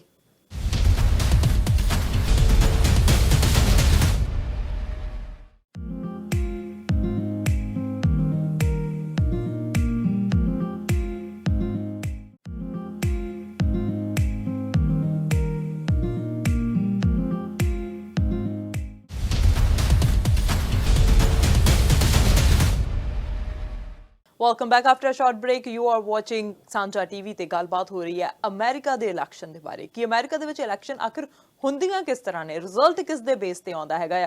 ਗੱਲਬਾਤ ਚੱਲ ਰਹੀ ਹੈ ਮਿਸਟਰ ਗੁਰਮੰਤ ਗਰੇਵਾਲ ਦੇ ਨਾਲ। ਮਿਸਟਰ ਗਰੇਵਾਲ, ਜਿੱਦਾਂ ਅਸੀਂ ਦੇਖਿਆ ਕਿ ਹਿਸਟਰੀ ਕਿਸ ਤਰ੍ਹਾਂ ਰਹੀ ਹੈ, ਇਲੈਕਟੋਰਲ ਵੋਟਸ ਕੀ ਹੁੰਦੀਆਂ ਨੇ, ਪਪੂਲਰ ਵੋਟਸ ਕੀ ਹੁੰਦੀਆਂ ਨੇ। ਇਸ time we are in middle of pandemic, votes ਇੱਥੇ ਵੀ ਹੋ ਰਹੀਆਂ ਹੈਗੀਆਂ ਨੇ। ਮੇਲ ਇਨ ਬੈਲਟ ਇਸ ਵਾਰ ਲੋਕ ਜ਼ਿਆਦਾ ਕਰ ਰਹੇ ਨੇ, ਘਰੋਂ ਵੋਟਾਂ ਪਾ ਰਹੇ ਹੈਗੇ ਨੇ। ਹੁਣ ਅਸੀਂ ਜੇ ਟਰੰਪ ਦੀਆਂ ਸਟੇਟਮੈਂਟਸ ਦੇਖੀਏ ਤਾਂ ਉਹ ਕਹਿ ਰਹੇ ਆ ਕਿ ਮੈਂ ਤਾਂ ਸੁਪਰੀਮ ਕੋਰਟ 'ਚ ਚਲ ਜਾਣਾ ਆ ਕਿਉਂਕਿ ਮੈਨੂੰ ਭਰੋਸਾ ਨਹੀਂ ਮੇਲ ਇਨ ਬੈਲਟ ਤੇ। ਸਭ ਤੋਂ ਪਹਿਲੀ ਗੱਲ ਉਹ ਇਹ ਕਹਿ ਰਹੇ ਆ ਕਿ ਮੇਲ ਇਨ ਬੈਲਟ ਵੀ ਪਾ ਦਿਓ ਤੇ ਜਾ ਕੇ ਵੀ ਵੋਟਾਂ ਪਾਇਓ, ਵਿਚ ਇਜ਼ ਇਲੀਗਲ, ਕਰ ਨਹੀਂ ਸਕਦੇ ਹੈਗੇ। ਸੋ ਹੁਣ ਜੇ ਲੋਕ ਦੋ ਤਰ੍ਹਾਂ ਵੋਟਾਂ ਪਾ ਵੀ ਦਿੰਦੇ ਆ, ਜਿਹੜੇ ਟਰੰਪ ਦੇ ਸਪੋਰਟਰ ਹੈਗੇ ਉਹਨਾਂ ਦੀ ਗੱਲ ਸੁਣ ਕੇ ਉਹਨੂੰ ਕਾਊਂਟ ਕਰਨ ਤੇ ਟਾਈਮ ਲੱਗਣਾ ਆ, ਫਿਰ ਜਿਹੜੀਆਂ ਐਕਚੁਅਲ ਵੋਟਸ ਹੈਗੀਆਂ ਉਹਨੂੰ ਕਾਊਂਟ ਕਰਨ ਤੇ ਟਾਈਮ ਲੱਗਣਾ ਆ। ਸੋ ਤੁਹਾਨੂੰ ਕੀ ਲੱਗਦਾ ਹੈ ਕਿ 3 ਤਰੀਕ ਨੂੰ ਸ਼ਾਮ ਨੂੰ ਸਾਨੂੰ ਕਲੀਅਰ ਹੋਵੇਗਾ ਕਿ ਸਾਨੂੰ ਵੇਟ ਕਰਨਾ ਹੋਊਗਾ? ਦੇਖੋ, ਇਹ ਬੜਾ ਡਿਫਿਕਲਟ ਕੁਐਸਚਨ ਹੈ ਤੇ thank you for asking it. ਬਹੁਤ ਲੋਕਾਂ ਨੂੰ ਵੀ ਨਹੀਂ ਇਸ ਚੀਜ਼ ਦੀ ਸਮਝ, ਮੈਨੂੰ ਖੁਦ ਨੂੰ ਨਹੀਂ ਇਸ ਚੀਜ਼ ਦੀ ਸਮਝ। ਉਹਦਾ ਕਾਰਨ ਇਹ ਹੈ ਕਿ ਜਿਹੜੀਆਂ ਮੇਲ ਇਨ ਬੈਲਟਸ ਬਹੁਤ ਸਿਗਨੀਫਿਕੈਂਟਲੀ ਹਾਈ ਨੇ, ਉਹ ਮੇਲ ਇਨ ਬੈਲਟਸ ਦੇ ਵਿੱਚ ਕੀ ਚੈੱਕ ਕਰਦੇ ਨੇ ਕਿ ਇਹਨੇ ਦੁਬਾਰਾ ਤਾਂ ਨਹੀਂ ਵੋਟ ਪਾਈ ਕਿਸੇ ਨੇ ਵੋਟਰ ਨੇ, ਤੇ ਫਿਰ ਉਹਨਾਂ ਦੇ ਸਿਗਨੇਚਰ ਵੈਰੀਫਾਈ ਕਰਦੇ ਨੇ। ਉਹਨਾਂ ਕੋਲ ਰੈਕਡ ਦੇ ਸਿਗਨੇਚਰ ਨੇ ਤੇ ਉਹਨਾਂ ਸਿਗਨੇਚਰ ਨਾਲ ਕੰਪੇਅਰ ਕਰਕੇ ਦੇਖਦੇ ਨੇ। ਹੁਣ ਸਿਗਨੇਚਰ ਦੇ ਵਿੱਚ ਡਿਫਰੈਂਸ ਬਹੁਤ ਹੋ ਸਕਦੇ ਨੇ। ਅਸੀਂ ਖੁਦ ਕਈ ਵਾਰੀ ਜਿਹੜੇ 6 ਮਹੀਨੇ ਪਹਿਲਾਂ ਸਿਗਨੇਚਰ ਕੀਤੇ ਉਹਦੇ ਨਾਲ ਥੋੜ੍ਹੇ ਬਹੁਤੇ ਡਿਫਰੈਂਟ ਕਰ ਸਕਦੇ ਹਾਂ ਆਮ ਲੋਕ। ਤੇ ਸੋ ਇੱਦਾਂ ਦੇ ਜਿਹੜੇ ਕੁਐਸਚਨਸ ਨੇ ਇਹ ਪ੍ਰੋਬਲਮਸ ਕ੍ਰੀਏਟ ਕਰਨਗੇ। ਜਿਹੜਾ ਟਰੰਪ ਸਾਹਿਬ ਨੇ ਜਿਹੜੇ ਲੋਕਾਂ ਨੂੰ ਮੈਸੇਜ ਦਿੱਤੇ ਨੇ, ਪਹਿਲੀ ਗੱਲ ਤਾਂ ਉਹਨਾਂ ਦਾ ਫੇਥ ਹੈ ਨਹੀਂਗਾ, ਟਰਸਟ ਹੈ ਨਹੀਂਗਾ ਇਲੈਕਸ਼ਨ ਕੰਡਕਟਿੰਗ ਪ੍ਰੋਸੈਸ ਦੇ ਵਿੱਚ। It's a wrong signal. ਇੱਕ ਕਿਸੇ ਵੀ ਡੈਮੋਕ੍ਰੈਟਿਕ ਕੰਟਰੀ ਦੇ ਪ੍ਰੈਜ਼ੀਡੈਂਟ ਜਿਹੜੇ ਇਨਕੰਬੈਂਟ, ਉਹ ਇੱਦਾਂ ਦਾ ਮੇਰੇ ਖਿਆਲ ਦੁਨੀਆ 'ਚ ਕਿਸੇ ਦੀ ਕੋਈ ਐਗਜ਼ਾਮਪਲ ਨਹੀਂ ਹੋਣੀ ਕਿ ਉਹਨਾਂ ਨੇ ਇੱਦਾਂ ਦਾ ਸਟੇਟਮੈਂਟ ਦਿੱਤਾ ਹੋਵੇ। ਫਿਰ ਲੋਕਾਂ ਨੂੰ ਇਨਕਰੇਜ ਕਰਨਾ ਕਿ ਵੋਟਾਂ ਗਲਤ ਤਰੀਕੇ ਨਾਲ ਪਾਉਣੀਆਂ, ਅਨਦਰ ਰੋਂਗ ਥਿੰਗ। ਮੈਂ ਤਾਂ ਕਈ ਵਾਰੀ ਇਹ ਸੋਚਦਾ ਕਿ ਇਹ ਸੀਰੀਜ਼ ਆਫ ਰੋਂਗ ਡੂਇੰਗਸ ਜਿਹੜੀਆਂ ਕਿ ਇੱਕ ਪੋਲੀਟੀਕਲ ਕੈਂਡੀਡੇਟ ਨੂੰ ਦੱਸਿਆ ਜਾਂਦਾ ਕਿ ਤੁਸੀਂ ਆਹ ਚੀਜ਼ਾਂ ਨਹੀਂ ਕਰਨੀਆਂ, ਟਰੰਪ ਸਾਹਿਬ ਨੇ ਉਹ ਸਾਰੀਆਂ ਕੀਤੀਆਂ ਨੇ। ਤੇ that is a wrong message. ਜਿਹੜਾ ਇਲੈਕਸ਼ਨ ਕਮਿਸ਼ਨ ਹੈ it is a neutral body, ਜੀ ਨਾਨ ਪਾਰਟੀਜ਼ਨ ਬਾਡੀ, ਉਹ ਤੇ ਟਰਸਟ ਕਰਨਾ ਚਾਹੀਦਾ। ਬਿਲਕੁਲ। ਤੇ ਹੁਣ ਜਦੋਂ ਗੱਲ ਕੀਤੀ ਹੈ ਕਿ ਕਿੰਨਾ ਟਾਈਮ ਲੱਗੂਗਾ, ਹੁਣ 2 ਮਹੀਨੇ ਜਿਹੜੇ ਮੈਨੂੰ ਲੱਗਦਾ ਜੇ ਇੱਥੇ ਅਸੀਂ 14 ਦਿਨ ਦੇ ਲਈ ਵੇਟ ਕਰਨਾ, ਉੱਥੇ ਕਿੰਨੇ ਦਿਨਾਂ ਦੇ ਲਈ ਵੇਟ ਹੋਊਗਾ, ਕਿੰਨੇ ਟਾਈਮ ਬਾਅਦ ਜਿਹੜੇ ਬੈਲਟ ਗਿਣੇ ਜਾਣਗੇ? ਜਿਹੜਾ ਮੀਡੀਆ ਦਾ ਰਿਜ਼ਲਟ ਹੈ ਉਹ ਤਾਂ ਬਹੁਤ ਜਲਦੀ ਆ ਜਾਏਗਾ, ਕਿਉਂਕਿ ਮੀਡੀਆ ਨੇ ਜਿਹੜੀਆਂ ਵੋਟਾਂ ਦਾ ਟੋਟਲ ਦੇਖ ਕੇ ਉਹਨਾਂ ਕੋਲੇ ਸਟੈਟਿਸਟੀਕਲ ਮਾਡਲਸ ਨੇ। CNN ਦੇ ਤੁਸੀਂ ਦੇਖਿਆ ਹੋਣਾ ਕਿ ਉਹ ਸਟੈਟਿਸਟੀਕਲ ਮਾਡਲ ਕਿੰਨੇ ਐਡਵਾਂਸ ਨੇ, ਤੇ ਦੂਸਰਾ ਉਹਨਾਂ ਨੂੰ ਕਾਊਂਟੀ ਵਾਈਜ਼ ਸਾਰੀਆਂ ਵੋਟਾਂ ਦਾ ਪਤਾ ਲੱਗਦਾ ਰਹਿੰਦਾ, ਤੇ ਉਹਦੇ ਹਿਸਾਬ ਨਾਲ ਉਹ ਮਾਡਲਸ ਦੇ ਹਿਸਾਬ ਨਾਲ ਕੈਲਕੂਲੇਟ ਕਰਕੇ ਆਪਾਂ ਨੂੰ ਪਪੂਲਰ ਵੋਟ ਹੈ ਜਿਹੜੀ ਉਹਦਾ ਵੀ ਤੇ ਸਟੇਟ ਵਾਈਜ਼ ਸਿਚੁਏਸ਼ਨ ਦਾ ਪਤਾ ਲੱਗ ਜਾਏਗਾ। ਪਰ 14 ਦਸੰਬਰ ਨੂੰ ਜੀ ਜਿਹੜੇ ਹੈਗੇ ਨੇ ਇਲੈਕਟਰਸ ਨੇ ਉਹਨਾਂ ਦੀ ਮੀਟਿੰਗ ਹੈ। ਉਹਨਾਂ ਨੇ ਹਰੇਕ ਸਟੇਟ ਦੇ ਵਿੱਚ ਜਾ ਕੇ ਜਿਹੜੀਆਂ ਉਹਨਾਂ ਨੂੰ ਵੋਟਾਂ ਦੱਸਣ ਦੇ ਲਈ ਦੱਸਿਆ ਗਿਆ ਕਿ ਵੋਟਾਂ ਕਿੱਦਾਂ ਪਾਉਣੀਆਂ, ਉਹ ਫਾਰਮਲੀ ਵੋਟਾਂ ਉਹਨਾਂ ਨੇ ਪਾਉਣੀਆਂ ਨੇ। ਇਲੈਕਟੋਰਲ ਕਾਲਜ ਦੀਆਂ ਜਿਹੜੀ ਵੋਟਾਂ ਨੇ ਉਹ ਫਾਰਮਲੀ 14 ਦਸੰਬਰ ਨੂੰ ਪੈਣੀਆਂ ਨੇ। ਅੱਛਾ, ਫਿਰ 6 ਜਨਵਰੀ ਨੂੰ ਹਾਊਸ ਦੇ ਦੋਨੇ ਸੈਸ਼ਨ ਬੈਠ ਕੇ ਉਹਨਾਂ ਵੋਟਾਂ ਨੂੰ ਰੈਟੀਫਾਈ ਕਰਦੇ ਨੇ ਕਿ ਹਾਂ ਇਹ ਵੋਟਾਂ ਸਹੀ ਨੇ। ਉਹਨਾਂ ਨੂੰ ਤੁਸੀਂ ਇਹ ਕਹਿ ਸਕਦੇ ਹੋ ਕਿ ਉਹਨਾਂ ਦੀ ਕਾਊਂਟਿੰਗ ਹੈ ਜਿਹੜੀ ਉਹ ਫਾਰਮਲ ਹੋਣੀ ਹੈ। ਫਿਰ ਉਹ ਤੈਅ ਕਰਦੇ ਨੇ ਕਿ 20 ਜਨਵਰੀ ਨੂੰ ਇਨਾਗੂਰੇਟ ਕਿਹਨੇ ਹੋਣਾ। President Trump is going to be the president of the country until 12 ਵਜੇ ਦੁਪਹਿਰ ਦੇ ਨੂਨ ਤੱਕ 20 ਜਨਵਰੀ ਨੂੰ। 20 ਜਨਵਰੀ ਨੂੰ 12:01 ਤੇ ਪ੍ਰੈਜ਼ੀਡੈਂਟ ਉਹ ਨਹੀਂ ਹੋਣਗੇ। ਅੱਛਾ, ਹੁਣ ਇਹਦੇ ਵਿੱਚ ਇਹ ਸਾਰੀ ਪ੍ਰੋਸੈਸ ਦੇ ਵਿੱਚ ਜਿਹੜੀਆਂ ਮੇਲ ਇਨ ਬੈਲਟਸ ਨੇ ਉਹਨਾਂ ਨੂੰ ਕੋਸ਼ਿਸ਼ ਕਰਨਗੇ ਕਿ ਉਸ ਸਮੇਂ ਤੱਕ ਗਿਣੀਆਂ ਜਾਣ। ਹਾਈਪੋਥੈਟੀਕਲੀ ਸਪੀਕਿੰਗ ਜੋ ਨਹੀਂ ਗਿਣੀਆਂ ਜਾਂਦੀਆਂ ਉਦੋਂ ਤੱਕ ਜਾਂ ਕੋਈ ਹੋਰ ਘਟਨਾ ਵਾਪਰ ਜਾਂਦੀ ਹੈ, let's say hypothetically I am not fear mongering, let's say violence ਹੋ ਜਾਂਦੀ ਹੈ, ਜਿਹੜੇ ਬੈਲਟਸ ਨੇ ਉਹਨਾਂ ਨੂੰ ਅੱਗ ਲਾ ਦਿੱਤੀ ਜਾਂਦੀ ਹੈ, what is going to happen. ਤੇ ਫਿਰ ਇਦਾਂ ਦੇ ਜਿਹੜੇ ਕੁਐਸਚਨ ਨੇ ਇਹਨਾਂ ਦਾ ਆਨਸਰ ਜਿਹੜਾ ਉਹ ਇੰਨਾ ਸਿੰਪਲ ਨਹੀਂ ਹੈ। ਤੇ ਮੇਰਾ ਖਿਆਲ ਹੈ ਕਿ ਇਦਾਂ ਦੇ ਮਾਮਲੇ ਵਿੱਚ ਸ਼ਾਇਦ ਕੇਸ ਦਾ ਸੁਪਰੀਮ ਕੋਰਟ ਜਾਵੇ। ਇਸੇ ਕਰਕੇ ਜਿਹੜਾ ਐਮੀ ਕੋਨੀ ਬੈਨਟ ਦੀ ਜਿਹੜੀ ਸੀਗੀ ਅਪਾਇੰਟਮੈਂਟ ਸੈਨੇਟ ਦੇ ਵਿੱਚ ਸੁਪਰੀਮ ਕੋਰਟ ਦੇ ਵਿੱਚ ਉਹ ਇੰਨੀ ਜ਼ਿਆਦਾ ਮਹੱਤਵਪੂਰਨ ਗਿਣੀ ਗਈ ਹੈ ਤਾਂ ਕਿ ਜਲਦੀ ਤੋਂ ਜਲਦੀ ਸੁਪਰੀਮ ਕੋਰਟ ਦੇ ਜਿਹੜੇ ਬੈਂਚ ਆ ਉਹ ਪੂਰਾ ਹੋਵੇ ਤਾਂ ਕਿ ਇਸ ਫੈਸਲੇ ਨੂੰ ਲੈਣ ਦੇ ਲਈ ਉਹ ਕੈਪੇਬਲ ਹੋਣ ਤੇ ਜਿਹੜੀਆਂ ਪ੍ਰੋ ਰਿਪਬਲਿਕਨ ਵੋਟ ਨੇ ਉਹਨਾਂ ਨੂੰ ਸੀਮੈਂਟ ਕੀਤਾ ਜਾਵੇ। ਸੋ ਇਸ ਕਰਕੇ ਜਿਹੜਾ ਸੁਪਰੀਮ ਕੋਰਟ ਦਾ ਰੋਲ ਹੈ I think it's going to be more prominent compared to the previous elections. ਉੱਥੇ ਤੱਕ ਮਾਮਲਾ ਪਹੁੰਚਣ ਦੇ ਆਸਾਰ ਨਜ਼ਰ ਆ ਰਹੇ ਨੇ। ਦੋਨਾਂ ਡੈਮੋਕ੍ਰੈਟਿਕ ਤੇ ਰਿਪਬਲਿਕਨ ਪਾਰਟੀਜ਼ ਦੇ ਜਿਹੜੇ ਕਾਰਕੁਨ ਨੇ ਉਹਨਾਂ ਵੱਲੋਂ ਇਹ ਕਿਹਾ ਜਾਂਦਾ ਹੈ ਕਿ ਡੋਂਟ ਕੰਸੀਡ। ਯੂਜ਼ਲੀ ਕੀ ਹੁੰਦਾ ਹੈ ਕਿ ਵੋਟਾਂ ਪੈਣ ਤੇ ਇਮੀਡੀਏਟਲੀ ਜਿਹੜਾ ਲੂਜ਼ਿੰਗ ਕੈਂਡੀਡੇਟ ਉਹ ਕੰਸੀਡ ਕਰ ਲੈਂਦਾ। ਇੰਡੀਡ ਜਦੋਂ ਐਲ ਗੋਰ ਦੀ ਤੇ ਪ੍ਰੈਜ਼ੀਡੈਂਟ ਬੁਸ਼ ਦੀ ਇਲੈਕਸ਼ਨ ਸੀ ਤਾਂ ਐਲ ਗੋਰ ਨੇ ਕੰਸੀਡ ਕਰ ਦਿੱਤਾ। ਫਿਰ ਉਹਨਾਂ ਨੇ ਦੇਖਿਆ ਕਿ ਫਲੋਰੀਡਾ ਦੇ ਵਿੱਚ ਤਾਂ ਮਾਰਜਨ ਬਹੁਤ ਘੱਟ ਹੈ। ਦੈਨ ਹੀ ਟੁੱਕ ਹਿਸ ਕੰਸੀਡ ਬੈਕ ਦੂਸਰੀ ਸਪੀਚ ਦੇ ਵਿੱਚ ਕਿ ਮੈਂ ਪਹਿਲਾਂ ਕੰਸੀਡ ਕੀਤਾ, ਮੈਂ ਵਾਪਸ ਲੈਂਦਾ। ਤੇ then he waited until the matter went to the Supreme Court. Hillary Clinton ਨੇ ਵੀ ਕੰਸੀਡ ਕਰ ਲਿਆ ਸੀਗਾ, ਤਾਂ ਹੀ ਉਹ ਵਾਰ-ਵਾਰ ਜੋ ਬਾਈਡਨ ਨੂੰ ਕਹਿ ਰਹੇ ਹੈਗੇ ਕਿ ਕੰਸੀਡ ਨਾ ਕਰੋ ਅੰਟਿਲ ਲਾਸਟ ਮੋਮੈਂਟ, ਐਂਡ ਤੱਕ ਤੁਸੀਂ ਲੜਦੇ ਰਹੋ ਕਿਉਂਕਿ ਕੋਈ ਪਤਾ ਨਹੀਂ ਕਿੱਥੋਂ ਕਿਸ ਤਰ੍ਹਾਂ ਦਾ ਡਿਸੀਜਨ ਆ ਜਾਣਾ ਹੈ। ਬਿਲਕੁਲ ਬਿਲਕੁਲ। ਜਿਵੇਂ ਹੁਣ ਤੁਸੀਂ ਦੱਸਿਆ ਕਿ ਇਲੈਕਟੋਰਲ ਵੋਟਸ ਦੇ ਨਾਲ ਡਿਸਾਈਡ ਹੋ ਜਾਂਦਾ ਹੈ ਕਿ ਕੌਣ ਪ੍ਰੈਜ਼ੀਡੈਂਟ ਹੈਗਾ ਆ। ਉਹਨਾਂ ਦੇ ਨਾਲ ਦੱਸਿਆ ਜਾਂਦਾ ਹੈ ਕਿ ਜਿਹੜੇ 300 ਤੋਂ ਵੱਧ ਹੈਗੇ ਨੇ ਜਾਂ ਜਿਵੇਂ ਵੀ ਵੋਟਾਂ ਆਉਂਦੀਆਂ ਨੇ 270 ਤੋਂ ਵੱਧ ਹੈਗੀਆਂ ਨੇ, ਸੋ ਉਹ ਚੁਣਿਆ ਜਾਂਦਾ। ਪਰ ਹੁਣ ਜਿਹੜੀ ਪਪੂਲਰ ਵੋਟ ਹੈਗੀ ਆ, ਜਿਹੜੀ ਆਮ ਲੋਕਾਂ ਨੇ ਵੋਟਾਂ ਕੀਤੀਆਂ, ਫਿਰ ਉਹਦੇ ਤੋਂ ਕੋਈ ਮਾਇਨੇ ਨਹੀਂ ਰਹਿ ਜਾਂਦੇ ਕਿ ਉਹਨੂੰ ਕਾਊਂਟ ਕੀਤਾ ਜਾਂਦਾ ਆ। ਸੋ ਕਿਸ ਲੈਵਲ ਤੇ ਜਾ ਕੇ, ਕਦੋਂ ਤੱਕ ਜਾ ਕੇ ਉਹਨਾਂ ਵੋਟਸ ਨੂੰ ਕਾਊਂਟ ਕੀਤਾ ਜਾਂਦਾ? ਬਿਲਕੁਲ ਅਰਸ਼ਦੀਪ ਜੀ, ਇਹ ਤੁਹਾਡਾ ਜਿਹੜਾ ਕੁਐਸਚਨ ਹੈ ਇਹ ਬਹੁਤ ਲੋਕਾਂ ਦੇ ਮਨ 'ਚ ਤੇ ਇਸ ਚੀਜ਼ ਨਾਲ ਇਰਰੈਲੇਵੈਂਸ ਹੈ ਜਿਹੜੀ ਪਪੂਲਰ ਵੋਟ ਦੀ ਉਹ ਐਵੀਡੈਂਟ ਹੈ। ਕਿਉਂਕਿ ਜਿਹੜੀ ਪਪੂਲਰ ਵੋਟ ਹੈ ਆਪਣੇ ਹੁਣ ਇੰਡੀਆ ਦੇ ਵਿੱਚ ਜਾਂ ਕੈਨੇਡਾ ਦੇ ਵਿੱਚ ਪਪੂਲਰ ਵੋਟ ਦੇ ਬੇਸਿਸ ਤੇ ਹੀ ਡਿਸਾਈਡ ਹੁੰਦਾ ਕਿ ਹਰੇਕ ਇਲੈਕਟੋਰਲ ਡਿਸਟ੍ਰਿਕਟ ਦੀ ਪਪੂਲਰ ਵੋਟ ਦੇ ਹਿਸਾਬ ਨਾਲ ਫਸਟ ਪਾਸ ਦਾ ਪੋਸਟ ਉਹ ਪ੍ਰੋਸੈਸ ਦੇ ਨਾਲ ਪਤਾ ਲੱਗਦਾ। ਪਰ ਕਈ ਕੰਟਰੀਆਂ ਨੇ ਇਹਦੀ ਡਿਸਐਡਵਾਂਟੇਜ ਦੇਖ ਕੇ ਉਹਨਾਂ ਨੂੰ ਪ੍ਰੋਪੋਰਸ਼ਨੇਟ ਵੋਟਾਂ ਦੇ, ਜਿਸ ਤਰ੍ਹਾਂ ਨਿਊਜ਼ੀਲੈਂਡ ਹੈ ਉਹ ਪ੍ਰੋਪੋਰਸ਼ਨੇਟ ਵੋਟਿੰਗ ਹੁੰਦੀ ਹੈ ਤੇ ਜਿਹੜੀਆਂ ਇਨਫ੍ਰਿੰਜ ਪਾਰਟੀਆਂ ਨੇ, ਛੋਟੀਆਂ ਪਾਰਟੀਆਂ ਨੇ, ਉਹਨਾਂ ਨੂੰ ਮੌਕਾ ਮਿਲਦਾ ਕਿ ਉਹ ਵੀ ਆਪਣੇ ਆਪ ਨੂੰ ਰੈਪਰੈਜ਼ੈਂਟ ਕਰ ਸਕਣ। ਉਦਾਹਰਨ ਦੇ ਤੌਰ ਤੇ ਜੇ ਪ੍ਰੋਪੋਰਸ਼ਨੇਟ ਵੋਟਿੰਗ ਹੁੰਦੀ ਤਾਂ ਗ੍ਰੀਨ ਪਾਰਟੀ ਦੀਆਂ ਸੀਟਾਂ 3 ਨਾਲੋਂ ਜ਼ਿਆਦਾ ਹੋਣੀਆਂ ਸੀ ਕੈਨੇਡਾ ਦੇ ਵਿੱਚ, ਜਾਂ ਕਮਿਊਨਿਸਟ ਪਾਰਟੀ ਜਾਂ ਕੈਨੇਡੀਅਨ ਹੈਰੀਟੇਜ ਪਾਰਟੀ BC ਦੇ ਵਿੱਚ ਸ਼ਾਇਦ ਉਹਨਾਂ ਨੂੰ ਕੋਈ ਸੀਟਾਂ ਮਿਲ ਜਾਂਦੀਆਂ। ਸੋ ਇਸ ਕਰਕੇ ਜਿਹੜੀ ਪ੍ਰੋਪੋਰਸ਼ਨਲ ਵੋਟਿੰਗ ਹੈ ਉਹਦੇ ਆਪਣੇ ਐਡਵਾਂਟੇਜਸ ਤੇ ਡਿਸਐਡਵਾਂਟੇਜਸ ਨੇ। ਪਰ ਜਿਹੜਾ ਇਲੈਕਟੋਰਲ ਸਿਸਟਮ ਹੈ ਇਹ ਤਾਂ completely it looks on the surface as it is completely less, I should say less democratic. ਜੀ, ਜਿਵੇਂ ਹੁਣ ਤੁਸੀਂ ਕਿਹਾ ਕਿ ਬਹੁਤ ਸਾਰੀਆਂ ਸਟੇਟਸ ਹੈਗੀਆਂ ਨੇ ਜਿਹੜੀਆਂ ਡਿਸਾਈਡ ਕਰ ਦਿੰਦੀਆਂ ਕਿ ਪ੍ਰੈਜ਼ੀਡੈਂਟ ਕੌਣ ਹੋਊਗਾ, ਜਿਹਦੇ ਵਿੱਚ 4 ਸਟੇਟਸ, 4 ਤੋਂ ਜ਼ਿਆਦਾ 6 ਸਟੇਟਸ ਹੈਗੀਆਂ ਨੇ ਜਿਹੜੀਆਂ ਮੇਨ ਹੈਗੀਆਂ ਨੇ। ਹੁਣ ਕੀ ਦੂਜੀਆਂ ਜਿਹੜੀਆਂ ਸਟੇਟਸ ਆ ਉਹਨਾਂ ਦਾ ਕੀ ਰੋਲ ਹੈਗਾ ਹੈ ਤੇ ਕਿਹੜੀਆਂ ਉਹ ਸਟੇਟਸ ਹੈਗੀਆਂ ਜਿਹੜੀਆਂ ਮੈਜੋਰਿਟੀ ਦੇ ਨਾਲ ਡਿਸਾਈਡ ਕਰ ਦਿੰਦੀਆਂ ਕਿ ਇਹ ਪ੍ਰੈਜ਼ੀਡੈਂਟ ਬਣ ਜਾਏਗਾ? ਦੇਖੋ, ਜੇ ਆਪਾਂ ਦੇਖਣਾ ਹੋਵੇ ਕਿ 6 ਸਟੇਟਸ ਕਿਹੜੀਆਂ ਨੇ ਜਿਨ੍ਹਾਂ ਦੇ ਉੱਤੇ ਪ੍ਰੈਜ਼ੀਡੈਂਸੀ ਜਿਹੜੀ ਨਿਰਭਰ ਕਰਦੀ ਹੈ, ਉਹ ਹੈਗੀਆਂ ਫਲੋਰੀਡਾ, ਆਇਓਵਾ, ਮਿਸ਼ੀਗਨ, ਵਿਸਕੌਨਸਨ, ਓਹਾਇਓ ਤੇ ਪੈਨਸਿਲਵੇਨੀਆ। ਇਹਨਾਂ 6 ਸਟੇਟਾਂ ਨੇ ਬੇਸਿਕਲੀ ਡਿਸਾਈਡ ਕਰਨਾ। ਜਿਹੜੀਆਂ ਬਾਕੀ ਦੀਆਂ ਸਟੇਟਾਂ ਨੇ ਉਹਨਾਂ ਦੇ ਵਿੱਚ ਜੇ ਅਸੀਂ ਦੇਖਦੇ ਹਾਂ ਕਿ ਉਹ ਕਿਹਨੂੰ ਐਲੋਕੇਟ ਕਰਦੇ ਆ, ਬਾਈਡਨ ਜਾਂ ਟਰੰਪ ਨੂੰ, ਤੇ ਉਹਨਾਂ ਵਿੱਚੋਂ ਲਾਈਕਲੀ ਚਾਂਸਸ ਕੀ ਨੇ। ਤੇ ਜਿਹੜੇ ਇਦਾਂ ਦੇ ਮਾਡਲਸ ਨੇ ਜਾਂ ਜਿਹੜਾ ਹਿਸਟੋਰੀਕਲ ਡਾਟਾ ਉਹ ਬੜਾ ਕਲੀਅਰ ਇੰਡੀਕੇਟ ਕਰਦਾ। ਜੇ ਅਸੀਂ ਸਟੇਟ ਵਾਈਜ਼ ਦੇਖਦੇ ਹਾਂ ਤਾਂ ਇਹ ਜਿਹੜੀਆਂ ਫਿਗਰਸ ਨੇ ਬੜੀਆਂ ਰੌਚਕ ਨੇ, ਤੇ ਉਹਨਾਂ ਨੂੰ ਦੇਖਣ ਨਾਲ ਤੁਹਾਨੂੰ ਇਦਾਂ ਲੱਗਦਾ ਕਿ ਪ੍ਰੈਜ਼ੀਡੈਂਟ ਦੀ ਇਲੈਕਸ਼ਨ ਜਿਹੜੀ 80% ਜਾਂ 90% ਤਾਂ ਹੋ ਵੀ ਚੁੱਕੀ, ਤੇ ਸਿਰਫ 10% ਹੀ ਬਾਕੀ ਰਹਿੰਦੀ ਹੈ। ਤੇ ਕੁਝ ਤਾਂ ਪਹਿਲਾਂ ਜਿਹੜੀਆਂ ਮੇਲ ਇਨ ਵੋਟਸ ਨੇ ਜਾਂ ਐਡਵਾਂਸ ਵੋਟਸ ਨੇ ਉਹ ਬਹੁਤ ਪੋਲ ਹੋ ਚੁੱਕੀਆਂ ਨੇ। ਰਹਿੰਦੀਆਂ ਖੂੰਦੀਆਂ ਜਿਹੜੀਆਂ ਡਿਸਾਈਡਡ ਸਟੇਟਸ ਨੇ ਉਹ ਪ੍ਰੀ ਡਿਟਰਮਿਨਡ ਨੇ, ਤੇ ਉਹਨਾਂ ਦਾ ਰਿਜ਼ਲਟ ਹੈ ਜਿਹੜਾ ਆਊਟਕਮ ਉਸੇ ਤਰ੍ਹਾਂ ਹੀ ਆਉਣਾ। ਉਹਦੇ ਚ there are no two ways about it. ਜੇ ਕਹਿਣਾ ਹੋਵੇ ਕਿ 1% ਚਾਂਸ ਤੇ 99% ਚਾਂਸ, ਉਹ ਇਦਾਂ ਦੀ ਸਥਿਤੀ ਜਿਹੜੀਆਂ ਸਟੇਟਾਂ ਨੇ ਕਈ। ਤੇ ਥੋੜ੍ਹੀ ਜਿਹੀਆਂ ਸਟੇਟਾਂ ਨੇ ਜਿਨ੍ਹਾਂ ਨੂੰ ਤੁਸੀਂ 10 ਤੇ 90 ਦੀ ਰੇਸ਼ੋ ਜਾਂ 20 ਦੀ 80 ਦੀ ਰੇਸ਼ੋ ਦੇ ਵਿੱਚ ਲੈ ਸਕਦੇ ਆ ਪ੍ਰੋਬੇਬਿਲਿਟੀ ਦੇ ਹਿਸਾਬ ਨਾਲ। ਤੇ ਜਿਹੜੀਆਂ ਇਹ 6 ਸਟੇਟਾਂ ਨੇ ਜਾਂ ਇਸ ਤੋਂ ਬਾਅਦ 4 ਸਟੇਟਾਂ ਹੋਰ ਵੀ ਲੈ ਸਕਦੇ ਆ ਆਪਾਂ, ਉਹਨਾਂ ਨੇ ਉਹਨਾਂ ਨੇ ਡਿਟਰਮਨ ਕਰਨਾ ਕਿ ਆਊਟਕਮ ਕੀ ਹੋਏਗਾ। ਬਿਲਕੁਲ, ਜਿਵੇਂ ਤੁਸੀਂ ਦੱਸਿਆ ਕਿ ਉਹਨਾਂ ਸਟੇਟਸ ਨੇ ਦੱਸਣਾ ਹੈ ਕਿ ਆਊਟਕਮ ਕੀ ਹੋਏਗਾ। ਹੁਣ ਜਿਹੜੀਆਂ ਸਟੇਟਸ ਦੇ ਵਿੱਚ ਰੈਲੀਆਂ ਕੀਤੀਆਂ ਜਾ ਰਹੀਆਂ ਨੇ ਉਹਨਾਂ ਨੂੰ ਧਿਆਨ ਵਿੱਚ ਰੱਖ ਕੇ ਕਿ ਇਹਨਾਂ ਸਟੇਟਸ ਤੋਂ ਵੋਟਰਸ ਜਿਹੜੇ ਨੇ ਉਹ ਸਾਹਮਣੇ ਆਉਣੇ ਹੈਗੇ ਨੇ। ਹੁਣ ਜਦੋਂ ਅਸੀਂ ਜਨਵਰੀ ਦੀ ਗੱਲ ਕੀਤੀ ਹੈ, ਜਨਵਰੀ ਦੇ ਵਿੱਚ ਜੇ 20 ਜਨਵਰੀ ਤੱਕ ਤੁਸੀਂ ਕਿਹਾ ਸੀ ਹੁੰਦਾ ਤਾਂ ਨਹੀਂ, ਸੁਪਰੀਮ ਕੋਰਟ ਤੱਕ ਨਹੀਂ ਜਾਂਦਾ। ਟਰੰਪ ਹਲੇ ਵੀ ਕਹਿ ਰਹੇ ਹੈਗੇ ਨੇ ਕਿ ਸਾਨੂੰ ਸੁਪਰੀਮ ਕੋਰਟ ਦੇ ਵਿੱਚ ਮੈਂ ਤਾਂ ਜਾਣਾ ਹੀ ਜਾਣਾ ਹੈਗਾ, ਜੋ ਮਰਜ਼ੀ ਹੋ ਜਾਏ। ਲਾਇਰਸ ਜਿਹੜੇ ਉਹ ਕਹਿ ਰਹੇ ਹੈਗੇ ਨੇ ਇੰਨਾ ਸੌਖਾ ਨਹੀਂ ਟਰੰਪ ਦੇ ਵਾਸਤੇ ਸੁਪਰੀਮ ਕੋਰਟ ਦੇ ਵਿੱਚ ਇਹ ਕੇਸ ਲੈ ਕੇ ਜਾਣਾ। ਹੁਣ ਉਸ ਤੋਂ ਬਾਅਦ ਜੇ ਟਰੰਪ ਨਹੀਂ ਹੈਗੇ ਜਾਂ ਪ੍ਰੈਜ਼ੀਡੈਂਟ ਨਹੀਂ ਹੈਗੇ ਤਾਂ ਜਿਹੜੇ ਉਪ ਰਾਸ਼ਟਰਪਤੀ ਹੁੰਦੇ ਆ, ਵਾਈਸ ਪ੍ਰੈਜ਼ੀਡੈਂਟ, ਉਹ ਸੰਭਾਲਦੇ ਆ ਉਹਦਾ। ਤੇ ਜੇ ਹੁਣ ਉਪ ਰਾਸ਼ਟਰਪਤੀ ਵੀ ਕੈਂਡੀਡੇਟ ਹੈਗਾ, ਸੋ ਉਸ ਤੋਂ ਬਾਅਦ ਕੀ ਚਾਂਸਸ ਹੈਗੇ ਕਿ ਕੌਣ ਜਿਹੜਾ ਹੈ ਉਹ ਐਜ਼ ਅ ਪ੍ਰੈਜ਼ੀਡੈਂਟ ਐਕਟ ਕਰੂਗਾ? ਦੇਖੋ, ਤੁਹਾਡੇ ਦੋਨਾਂ ਸਵਾਲਾਂ ਦੇ ਵਿੱਚੋਂ ਜਿਹੜਾ ਸੈਕੰਡ ਕੁਐਸਚਨ ਹੈ ਉਹਦਾ ਮੈਂ ਆਨਸਰ ਪਹਿਲਾਂ ਕਰਦਾ ਜੀ, ਕਿ ਜਦੋਂ ਪ੍ਰੈਜ਼ੀਡੈਂਟ ਇਨਕੈਪੇਬਲ ਹੁੰਦੇ ਨੇ ਤਾਂ ਵਾਈਸ ਪ੍ਰੈਜ਼ੀਡੈਂਟ ਬਿਕਮਸ ਦਾ ਪ੍ਰੈਜ਼ੀਡੈਂਟ ਕਨਸਟੀਟਿਊਸ਼ਨ ਦੇ ਹਿਸਾਬ ਨਾਲ।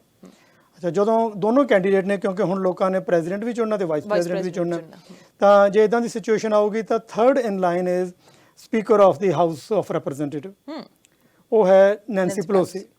ਸੋ Nancy Pelosi will be the president ਜੇ ਉਹ ਉੱਥੇ ਤੱਕ ਨੌਬਤ ਪਹੁੰਚ ਜਾਂਦੀ ਹੈ। ਹਾਂ, ਫਾਰ ਐਗਜ਼ਾਮਪਲ ਕਿ 20 ਤਰੀਕ ਨੂੰ ਜਿਹੜੀ ਸੈਰੇਮਨੀ ਉਹ ਨਹੀਂ ਟੇਕ ਪਲੇਸ ਕਰਦੀ ਕਿਉਂਕਿ ਡਿਸੀਜਨ ਨਹੀਂ ਹੁੰਦਾ, ਤਾਂ 20 ਤਰੀਕ ਤੋਂ ਬਾਅਦ ਇਟਸ ਕੁਆਇਟ ਲਾਈਕਲੀ ਕਿ Nancy Pelosi will be the president until the president ਦਾ ਡਿਸੀਜਨ ਜਿਹੜਾ ਉਹ ਬਾਹਰ ਨਹੀਂ ਆਉਂਦਾ, which will be very strange. ਇਸ ਤਰ੍ਹਾਂ ਦਾ ਜਿਹੜੀ ਸਿਚੁਏਸ਼ਨ ਹੈ ਕਦੇ ਹਿਸਟਰੀ 'ਚ ਆਈ ਨਹੀਂ, ਪਰ ਇਸ ਵਾਰੀ ਆਉਣ ਦੇ ਚਾਂਸਸ ਹੈ। ਪੱਕੀਆਂ ਸਟੇਟਸ ਦੀ ਅਸੀਂ ਗੱਲ ਕਰ ਰਹੇ ਸੀ ਕਿ ਇਹ ਸਟੇਟਸ ਹੈਗੀਆਂ ਇੱਥੋਂ ਰਿਜ਼ਲਟ ਚੇਂਜ ਨਹੀਂ ਹੁੰਦੇ, ਉਹੀ ਸਟੇਟ ਚੇਂਜ ਹੁੰਦੇ, ਉਹੀ ਰਹਿੰਦੇ ਆ। ਹੁਣ ਜਿਸ ਤਰ੍ਹਾਂ ਦੇ ਟਰੰਪ ਰਹੇ ਹੈਗੇ ਆ, ਜਿਸ ਤਰ੍ਹਾਂ ਦੇ ਉਹਨਾਂ ਨੇ ਕੰਮ ਕੀਤੇ ਹੈਗੇ ਆ, ਜਿਸ ਤਰ੍ਹਾਂ ਉਹ ਕਿਸੇ ਵੀ ਚੀਜ਼ ਨੂੰ ਦੇਖ ਕੇ ਬੋਲਦੇ ਨਹੀਂ ਹੈਗੇ, ਬਿਨਾਂ ਸੋਚੇ ਸਮਝੇ ਉਹਨਾਂ ਦੀ ਸਟੇਟਮੈਂਟ ਆ ਜਾਂਦੀ ਹੈਗੀ ਆ। ਉਹਨਾਂ ਨੇ ਕੋਈ ਵੀ ਜਿਹੜੇ ਦੇਸ਼ ਦੇ ਮੁੱਦੇ ਹੈਗੇ ਆ ਉਹਨਾਂ ਨੂੰ ਟੱਚ ਨਹੀਂ ਕੀਤਾ ਹੈਗਾ। ਦੇਸ਼ ਦੇ ਵਿੱਚ ਬੇਰੁਜ਼ਗਾਰੀ ਹੈ, ਦੇਸ਼ ਦੇ ਵਿੱਚ ਹੈਲਥ ਕੇਅਰ ਹੈ, ਇਦਾਂ ਦੀਆਂ ਚੀਜ਼ਾਂ ਦੀ ਕਦੇ ਡਿਸਕਸ਼ਨ ਹੀ ਨਹੀਂ ਹੋਏਗੀ, ਹਨਾ। ਸੋ ਆਪਣੀ ਹੀ ਪਾਲਿਸੀਜ਼ ਜਿਹੜੀਆਂ ਉਹ ਅੱਗੇ ਲੈ ਕੇ ਆ ਰਹੇ ਹੈਗੇ, ਉਹਨੂੰ ਦੇਖਦੇ ਹੋਏ ਵੋਟਰਸ ਦੇ ਉੱਤੇ ਕੋਈ ਪ੍ਰਭਾਵ, ਕੋਈ ਅਸਰ ਪੈ ਸਕਦਾ? ਦੇਖੋ, ਜਿਹੜਾ ਪ੍ਰੈਜ਼ੀਡੈਂਟ ਟਰੰਪ ਦਾ ਟਵੀਟ ਕਰਨਾ ਜਾਂ ਬੋਲਣਾ ਜਾਂ ਇਸ ਇਲੈਕਸ਼ਨ ਦੇ ਵਿੱਚ ਬਹੁਤੇ ਇਸ਼ੂ ਜਿਹੜੇ ਸਾਹਮਣੇ ਨਹੀਂ ਆਏ, for example immigration the issue, ਜੀ ਬਿਲਕੁਲ, ਇੰਨਾ ਇੰਪੋਰਟੈਂਟ ਇਸ਼ੂ ਹੈ ਮਾਈਨੋਰਿਟੀਜ਼ ਦੇ ਲਈ, ਇੰਨਾ ਇੰਪੋਰਟੈਂਟ ਇਸ਼ੂ ਹੈ ਕਿ ਉਹਦੇ ਵਿੱਚ ਲੋਕਾਂ ਨੂੰ ਬਹੁਤ ਜ਼ਿਆਦਾ ਲੋਕ ਉਹਦੇ ਨਾਲ ਜੁੜੇ ਹੋਏ ਨੇ, ਤੇ ਉਹ ਇਸ਼ੂ ਜਿਹੜਾ ਮੂਹਰੇ ਨਹੀਂ ਆਇਆ। ਹੋਰ ਇਸ ਤਰ੍ਹਾਂ ਦੇ ਬੜੇ ਇਸ਼ੂਜ਼ ਨੇ ਜਿਹੜੇ ਡਿਬੇਟ 'ਚ ਨਹੀਂ ਆਏ, ਤਾਂ ਜ਼ਰੂਰ ਫਰਕ ਪਏਗਾ।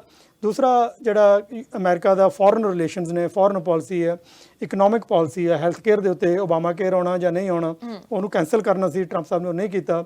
ਪਹਿਲਾਂ ਪਿਛਲੀ ਇਲੈਕਸ਼ਨ ਦੇ ਵਿੱਚ ਮੈਕਸੀਕੋ ਦੇ ਨਾਲ ਜਿਹੜੀ ਵਾਲ ਹੈ ਜਾਂ ਇੱਦਾਂ ਦੇ ਜਿਹੜੇ ਇਸ਼ੂ ਸੀਗੇ, ਜਾਂ ਇਸ ਵੇਲੇ ਐਗਰੀਕਲਚਰ ਦਾ ਇਸ਼ੂ ਹੈ, ਟ੍ਰੇਡ ਦੇ ਇਸ਼ੂਜ਼ ਨੇ, ਕੋਵਿਡ ਦੀ ਰਿਕਵਰੀ ਹੈ, ਜੌਬ ਲਾਸ ਇੰਨੇ ਹੋਏ ਨੇ ਉਹਨਾਂ ਦੀ ਰਿਕਵਰੀ ਹੈ, ਇਕਨੋਮਿਕ ਰਿਕਵਰੀ, ਜਿਹੜੇ ਇਸ਼ੂ ਦੇ ਉੱਤੇ ਫੋਕਸ ਹੋਇਆ ਬਹੁਤ ਲਿਮਟਿਡ ਹੋਇਆ। ਆਪਾਂ ਸਾਰਿਆਂ ਨੇ ਉਹ ਦੋਨੋਂ ਡਿਬੇਟਾਂ ਵੀ ਦੇਖੀਆਂ ਨੇ, ਤੇ ਮੈਨੂੰ ਇੱਦਾਂ ਲੱਗ ਰਿਹਾ ਕਿ ਬਹੁਤ ਲੋਕ ਆਪਣਾ ਮਾਈਂਡ ਚੇਂਜ ਕਰਨਗੇ, ਤੇ ਜਿਹੜੀਆਂ ਪਹਿਲਾਂ ਰਿਪਬਲਿਕਨ ਸਟੇਟਸ ਸੀਗੀਆਂ ਸ਼ਾਇਦ ਕੁਝ ਉਹਨਾਂ ਦੇ ਵਿੱਚੋਂ ਡੈਮੋਕ੍ਰੈਟਸ 'ਚ ਕਨਵਰਟ ਹੋ ਜਾਣ। ਹੁਣ ਜਿਹੜਾ ਅੱਜ ਆਪਾਂ ਦੇਖੀਏ ਕਿ ਦੋਨੇ ਕੈਂਡੀਡੇਟ ਕਿੱਥੇ ਕਿੱਥੇ ਗਏ ਨੇ, ਤਾਂ ਜੋ Biden is going into those ridings Florida, Wisconsin ਤੇ ਜਿਹੜੀਆਂ ਆਇਓਵਾ ਸ਼ਾਇਦ ਹੈਗੀ ਹੈ ਕਿ ਤੇ ਇਹਨਾਂ ਰਾਈਡਿੰਗਾਂ ਦੇ ਵਿੱਚ ਉਹ ਜਾਂਦੇ ਨੇ ਜਿਹੜੀਆਂ ਸਵਿੰਗ ਰਾਈਡਿੰਗਸ ਨੇ।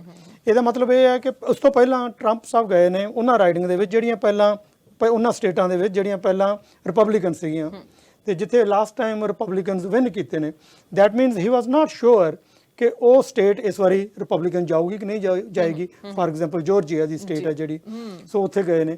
ਸੋ ਇੱਥੋਂ ਇੱਦਾਂ ਲੱਗ ਰਿਹਾ ਕਿ ਜਿਹੜਾ ਤੁਸੀਂ ਇਹ ਪੁਆਇੰਟ ਰੇਜ਼ ਕੀਤਾ ਇਹਦੇ 'ਚ ਦਮ ਹੈ ਤੇ ਇਟ ਮੇਕ ਸੈਂਸ। ਇਹ ਪੋਸੀਬਿਲਿਟੀ ਹੈ ਕਿ ਕੁਝ ਸਟੇਟ ਜਿਹੜੀਆਂ ਪ੍ਰੀ ਡਿਟਰਮਿਨਡ ਗਿਣੀਆਂ ਜਾਂਦੀਆਂ ਸੀ ਉਹ ਵੀ ਸਵਿਚ ਕਰ ਜਾਣ, ਤੇ ਇਹਦੇ ਆਪਾਂ ਦੇਖਾਂਗੇ ਕਿ ਰਿਜ਼ਲਟ ਆਏ ਤਾਂ ਕੀ ਪਤਾ ਲੱਗਦਾ ਕਿਉਂਕਿ ਪੋਲਸ ਜਿਹੜੇ ਅੱਗੇ ਆ ਰਹੇ ਨੇ ਉਹਦੇ ਵਿੱਚ ਤਾਂ ਜੋ ਬਾਈਡਨ ਲੀਡ ਕਰ ਰਹੇ ਹੈਗੇ ਨੇ। ਹੁਣ ਰਿਜ਼ਲਟ ਜਿਹੜਾ ਆ ਉਹ ਤਾਂ 3 ਤਰੀਕ ਤੋਂ ਬਾਅਦ ਪਤਾ ਲੱਗੂਗਾ।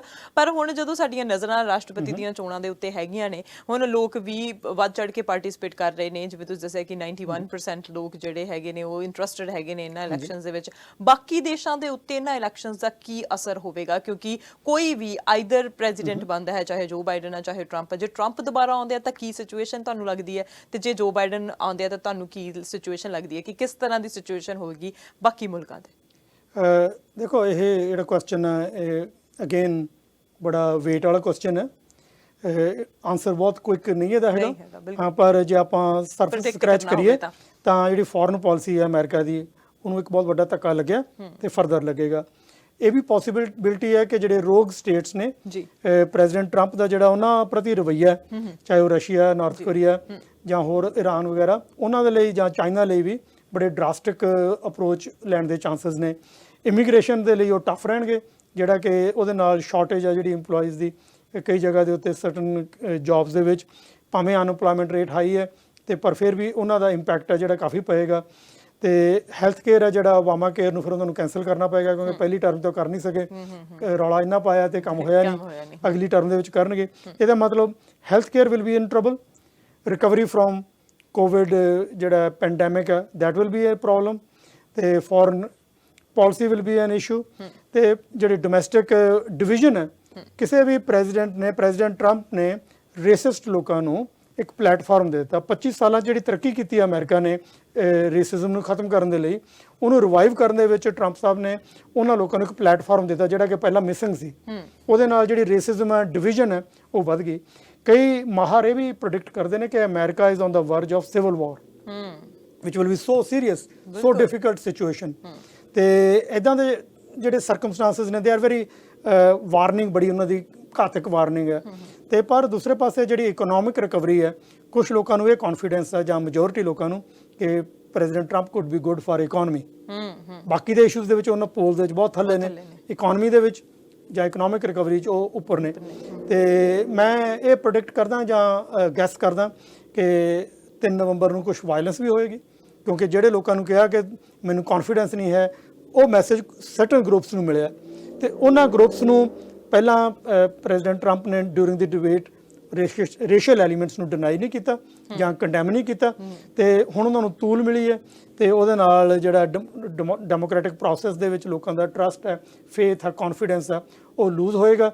ਸੋ in other words president Trump ਇਹ ਕਹਿ ਰਹੇ ਨੇ ਕਿ ਜੇ ਮੈਂ ਵਿਨ ਗਿਆ ਤਾਂ ਇਲੈਕਸ਼ਨ ਪ੍ਰੋਸੈਸ ਫੇਅਰ ਹੈ, ਜੇ ਮੈਂ ਲੂਜ਼ ਕਰ ਗਿਆ ਤਾਂ ਫੇਅਰ ਨਹੀਂ ਹੈ। ਸੋ ਇਹ ਮੈਸੇਜ ਜਿਹੜਾ ਹੈ ਬੜਾ ਡੇਂਜਰਸ ਮੈਸੇਜ ਹੈ, ਤੇ ਇਹਦੇ ਨਾਲ ਕਾਫੀ ਖਤਰਨਾਕ ਸਿਚੁਏਸ਼ਨ ਹੋਣ ਦੇ ਚਾਂਸਸ ਨੇ। ਇੱਥੇ ਮੇਰੇ ਦਿਮਾਗ 'ਚ 2 ਕੁਐਸਚਨ ਆ, ਪਰ ਮੈਂ ਇੱਕ ਕੁਐਸਚਨ ਪਹਿਲਾਂ ਇਹ ਪੁੱਛ ਰਹੀ ਹਾਂ ਕਿ ਜਿਹੜੀ ਡਿਬੇਟ ਸੀਗੀ, ਕਿ ਡਿਬੇਟ ਨੂੰ ਅਸੀਂ ਦੇਖਿਆ ਕਿ 3 ਡਿਬੇਟਸ ਹੁੰਦੀਆਂ ਨੇ ਜੋ ਕਿ ਬਹੁਤ ਇੰਪੋਰਟੈਂਟ ਹੁੰਦੀਆਂ ਨੇ, ਖਾਸ ਕਰਕੇ ਅਮਰੀਕਾ ਦੇ ਵਿੱਚ।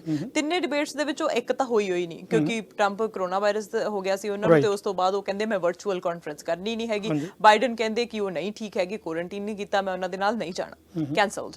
ਪਹਿਲੀ ਅਸੀਂ ਦੇਖੀ ਸੀ ਬਿਲਕੁਲ ਡਿਬੇਟ ਇਸ ਤਰ੍ਹਾਂ ਲੱਗ ਰਹੀ ਸੀ ਕਿ ਕੋਈ ਲੱਗ ਹੀ ਨਹੀਂ ਰਿਹਾ ਸੀ ਕਿ ਕੋਈ ਪ੍ਰੈਜ਼ੀਡੈਂਟ ਦੇ ਕੈਂਡੀਡੇਟ ਡਿਬੇਟ ਕਰ ਰਹੇ ਹੈਗੇ। ਸੋ ਉਹਦੇ 'ਚ ਤਾਂ ਕੁਝ ਨਿਕਲ ਕੇ ਆਇਆ ਨਹੀਂ। ਦੂਜੀ ਡਿਬੇਟ ਅਜੇ ਫਿਰ ਵੀ ਠੀਕ ਰਹੀ ਕਿਉਂਕਿ ਉਹਨਾਂ ਨੂੰ ਆਪਸ਼ਨ ਦਿੱਤਾ ਗਿਆ ਸੀਗਾ ਕਿ ਅਸੀਂ ਮਿਊਟ ਕਰ ਦੇਵਾਂਗੇ। ਸੋ ਤੁਹਾਨੂੰ ਕੀ ਲੱਗਦਾ ਹੈ ਕਿ ਦੂਜੀ ਡਿਬੇਟ ਦੇ ਵਿੱਚ ਥੋੜਾ ਜਿਹਾ ਇਸ਼ੂਜ਼ ਸਾਹਮਣੇ ਆਏ ਹੈਗੇ, ਥੋੜੀ ਬਹੁਤ ਉਹਨਾਂ ਨੇ ਕਾਰਗੁਜ਼ਾਰੀ ਜਿਹੜੀ ਆਪਦੀ ਸਹੀ ਕੀਤੀ ਹੈ, ਕਿ ਉਹ ਵੀ ਡਿਬੇਟ 'ਚ ਕੋਈ ਵੀ ਜਿਹੜੀ ਆਊਟਕਮ ਬਾਹਰ ਨਹੀਂ ਆਈ? ਦੇਖੋ, ਪਹਿਲੀ ਡਿਬੇਟ ਜਿਹੜੀ ਸੀਗੀ ਬੜੀ ਅਨਸਿਵਲਾਈਜ਼ਡ ਡਿਬੇਟ ਸੀ, ਤੇ ਉਹਦੇ ਵਿੱਚ ਬੁਲੀ ਵੀ ਕੀਤਾ ਪ੍ਰੈਜ਼ੀਡੈਂਟ ਟਰੰਪ ਨੇ।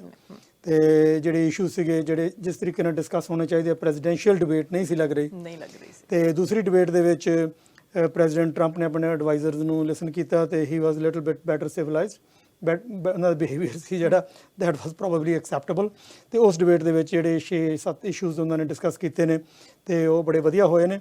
ਪ੍ਰੈਜ਼ੀਡੈਂਟ ਟਰੰਪ ਨੇ ਜਿਸ ਤਰ੍ਹਾਂ ਉਹ ਅਕਸਰ ਝੂਠ ਬੋਲਦੇ ਨੇ, ਫੈਕਟਸ ਨੂੰ ਟਵਿਸਟ ਕਰਦੇ ਨੇ, ਤੇ ਵਾਸ਼ਿੰਗਟਨ ਪੋਸਟ ਨੇ ਇੱਕ ਲਿਸਟ ਬਣਾਈ ਸੀ ਕਿ ਪ੍ਰੈਜ਼ੀਡੈਂਟ ਟਰੰਪ ਦੀ ਝੂਠਾਂ ਦੀ ਸਾਰੀ ਲਿਸਟ, ਉਹ ਜਦ 2000 ਤੇ ਪਹੁੰਚੀ ਤਾਂ ਉਹਨਾਂ ਨੇ ਲਿਸਟ ਬਣਾਉਣ ਕਹਿੰਦੇ it is difficult to track ਉਹਨਾਂ ਦੇ ਲਾਈਜ਼ ਨੇ ਜਿਹੜੇ ਉਹਨਾਂ ਨੂੰ। ਤੇ ਉਹ ਬਾਅਦ ਜਦੋਂ ਫੈਕਟਸ ਵੈਰੀਫਾਈ ਕਰਨ ਦੀ ਕੋਸ਼ਿਸ਼ ਕੀਤੀ ਗਈ ਜਾਂ ਕੀਤੇ ਗਏ ਤਾਂ ਕਾਫੀ ਫੈਕਟਸ ਜਿਹੜੇ ਸੀਗੇ ਉਹ ਸਹੀ ਨਹੀਂ ਸੀ। ਤੇ ਪਰ ਜਿਹੜੇ ਮੁੱਦੇ ਡਿਸਕਸ ਕੀਤੇ ਗਏ ਨੇ ਉਹ ਥੋੜ੍ਹੇ ਬਹੁਤੇ ਐਕਸੈਪਟੇਬਲ ਰਹੇ ਲੋਕਾਂ ਲਈ। ਤੇ ਉਹਦੇ ਨਾਲ ਜਿਹੜਾ 60-40 ਦੀ ਰੇਸ਼ੋ ਜਾਂ 55-45 ਦੀ ਰੇਸ਼ੋ ਦੇ ਵਿੱਚ ਲੋਕਾਂ ਨੇ ਜੋ ਬਾਈਡਨ ਨੂੰ ਤਰਜੀਹ ਦਿੱਤੀ।